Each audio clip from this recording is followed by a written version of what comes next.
decided when I was born that she was basically going to be in charge. And she proceeded to support and have my dad and be in charge for my entire life. So that included sometimes she felt totally comfortable explaining to my mother that that would be okay, she'd take care of it. Especially if I had done something wrong and she felt like, well, you know, Mom might be a little excessive. She would just step in and say, you know, this is the way it ought to be done. Well, because we were in the service, we moved so many different places. We moved an average of every 2.5 years. We would move to a different location. And within that 2.5 years, we frequently moved homes. So we were on the move a lot. But for us, for me, I always had my best friend. So wherever we went, I'll get there. No.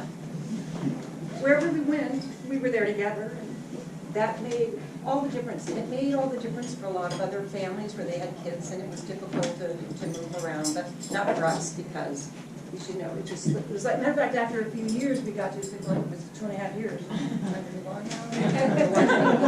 Until we reached Japan, and then we were there for 4 years, which was the longest we'd stayed anywhere. But we did move 3 homes, just so that we wouldn't lose track of the momentum. But she, as much as she was supportive and she had my back at all times, she still was my older sister, so things like when we stayed in Guam, they used to have drills where they would turn off all of the lights and we would have to see whether or not the enemy was going to come up in the hills. And my sister thought that would be a grand time to scare the hell out of me. So while the lights were out and the service people were out, parading around the place, she would be jumping out of the closet. But then from Guam, we went to Minnesota. And Minnesota was the 3rd grade for me. And in terms of her being supportive, always had my back. We get to Minnesota, it's the 3rd grade. I go into the 3rd grade, totally new school, obviously, for both of us. And I'm going, don't really like it that much. This is not really for me. So I would much prefer to be sitting next to my sister in the 4th grade. And after a little bit of realizing how I wasn't very cooperative, they went and said, well, okay, we'll just put her in the 4th grade with her sister sitting next to her, which did not go over well. Her patience was terrific, but not infinite.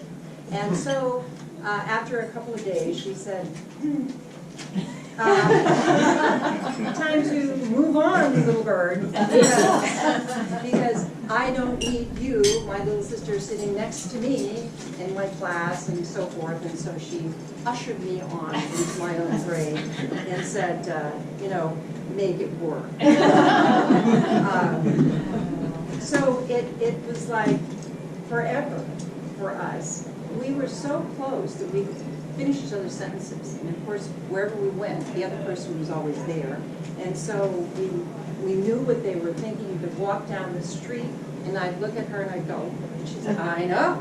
It didn't matter how many people were there. Or we'd walk down, and I would just look over at her and start laughing, and she would just burst out laughing. And she'd say the same thing, and she'd say, can you believe it?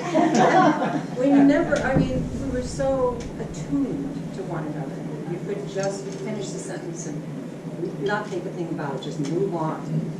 And, over the years, you figure somebody has your back, somebody's there with you, but you get older, you live far apart, things change, you're not around. And one of the stories that I'm going to tell has to do with when my mother had an operation, and she went into rehab. And then when she went into rehab, it was sort of like late at night, and they put her in this room, and in this room there was another person who was having difficulty acclimating. And that difficulty exhibited itself by her going, "You're killing me!" And we're going, "Oh!" And my mother, who had come out, the operation was in rehab, was like, her eyes, were like circles, and she was going, what's going on, what's going on? We kept telling her everything was going to be okay, everything was going to be okay. And they were not moving quickly enough to remedy the situation. So we had a conversation, and then after we'd been there several hours, we went up to the nurse's station and stood together, as we always did on these kinds of situations. And I then took the lead in explaining in a lot more words how this was not a good situation, and that it needed to be remedied quickly, and that if they weren't able to remedy it quickly, we would be taking her right out of there. I had gone a little off script in that last part. So Betty Marie standing right beside me, absolutely, solidly behind me. Just, there you go, that's what's happening. Make it happen.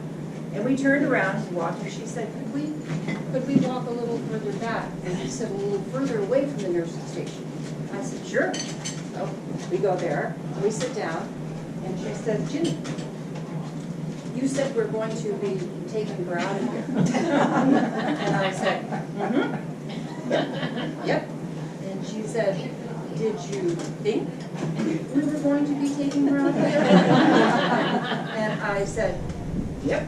And when you get yourself into a state, sometimes it's a long, slow ride back. And I was in a state. So she then said to me, okay. And she's looking at me, hoping something's going to happen, but it wasn't about to happen. So I'm looking at her, and she says to me, do you remember how we got here? I said, yeah, I remember. She said,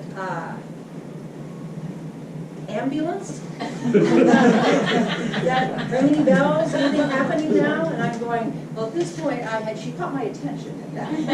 Thinking, she seems to be making a point here. I wonder what it would be, but now I'm paying attention. And she said, so I just want to know, in a very calm voice, I just want to know if you were thinking that maybe we would put her in a gurney, roll her out to the car, stuff her in the Camry in the back seat, and take her home. Or we would then lift her up the stairs and throw her in her bed. Is that sort of what you have in mind? And I said,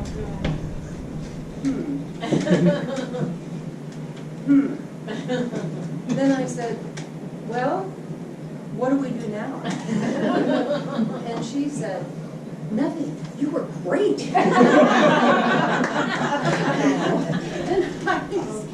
And she says, now we just wait. That was terrific. I just wanted to see a little reality check-in, and I can see it was warranted.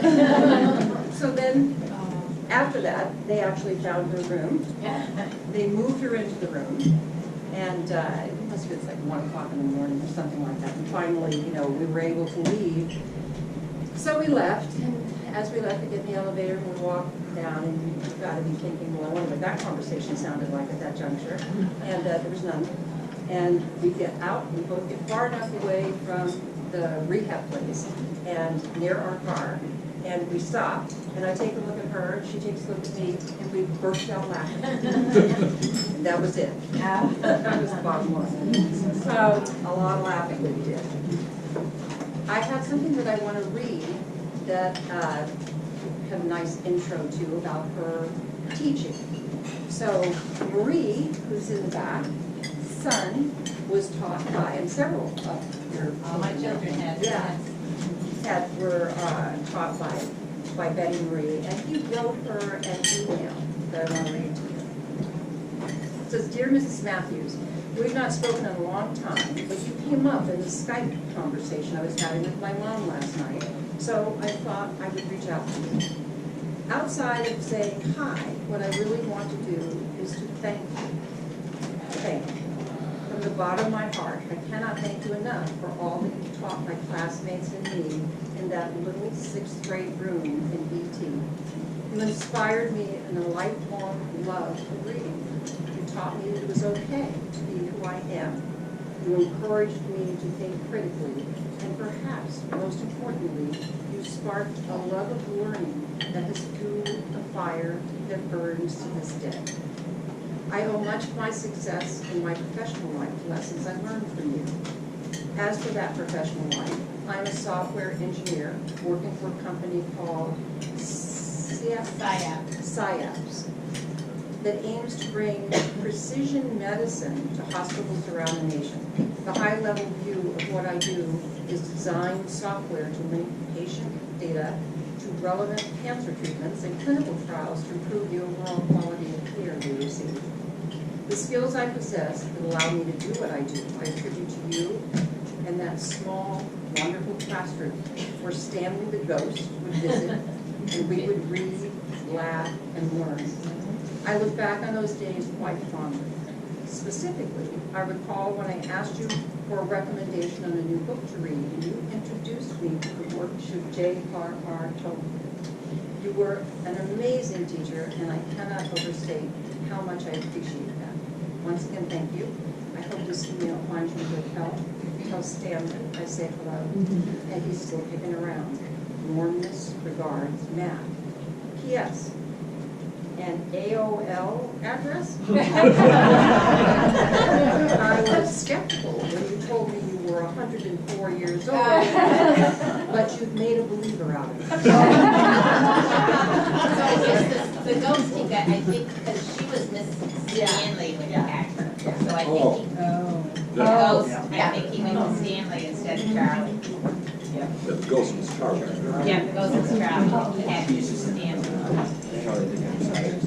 Oh, really? That's awesome. All right, I'm next, and I'm going to try to fill in what little hasn't been covered already. And I'll be a lot shorter than they were. I don't have anything ready. Looks like you do. Oh, I do. That's so surprising. That's outstanding. There were a couple of things. We were looking at her old college yearbook, and there were a couple of things that were worth noting here. This one is actually not. This was actually from high school, and this was an article that was published in the local paper at the time. Important to get the phraseology here. Strange as it may seem for a girl, 9th grader Betty Halbert won first place in the biological department for her learning process on mice. Miss Halbert is the daughter of Major Hugh T. Halbert, 41st Air Division. And not just Major Hugh T. Halbert, but I believe Betty Halbert also. Mysteriously not mentioned there. She had two parents, not just the one.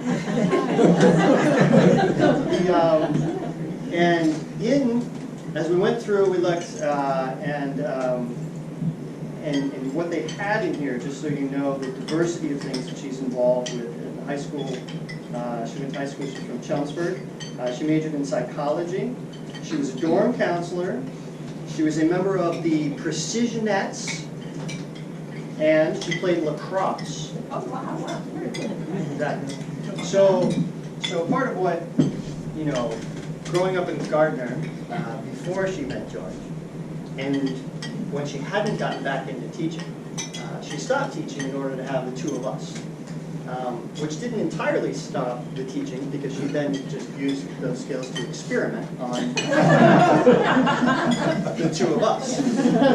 She would run tests, and we would think they were games, and mostly she was just testing us to see if we were nearly as bright as she hoped we would be. Which mostly was a disappointment. But growing up, the things that I remember a lot, what I need to focus on the fun things and not the sad, because I miss her so much, and it's hard. What I keep coming back to is actually when Grandpa died. And when Grandpa died, we had the funeral and everything, and then we came. And the family basically sat around and did nothing but tell stories and laugh for the entire time. So I keep trying to come back to that. But growing up was bridge. What I remember earliest is her bridge groups coming over in Gardner. And the bridge groups coming over and playing cards. And I was really little at the time, but I was fascinated by it. In particular, when they would shuffle the cards in those little bridges. To do that, that was one of those things that I latched onto as a kid. And I would sit at a table like you would, learning as a baby, trying to learn how to snap your fingers. You were obsessed with it. You would just do it all day until you finally got it. That was me playing with the decks of cards, getting it wrong over and over again until I could do that. And I love playing cards to this day. Mom loved playing cards, playing games, all of them, and I appreciate the fact that she got me as addicted to them as she was, and we browbeat my brother into doing them, whether we liked it or not. I try to browbeat my son into doing them, but he is a stubborn refusal, not getting involved. But the other thing, and I'm thankful, is that she was really into sports. So it wasn't just lacrosse. You know, she played basketball, she skied, she played tennis. She would play pretty much any sport if you allowed her to get into it. And as a result, she made sure that we were involved in sports. Few of you are from Gardner, so you know Gardner was a hockey town. And but I couldn't skate, so we would play street hockey. And we played street hockey, and I liked it a lot. And I played for a few years, and I was ready to keep going with it. And the next age level up was going to be the checking league. And she decided then that hockey was no better for me. So she said, we're going to bring you to baseball. And I was an extremely shy kid, and the last thing I wanted to do was play this baseball sport that I knew nothing about. And but she forced me. She literally was pushing me onto the field. So I went there the first day, and the closest thing to where I entered the field was first base. So I walked and I stood on first base, and I essentially refused to move.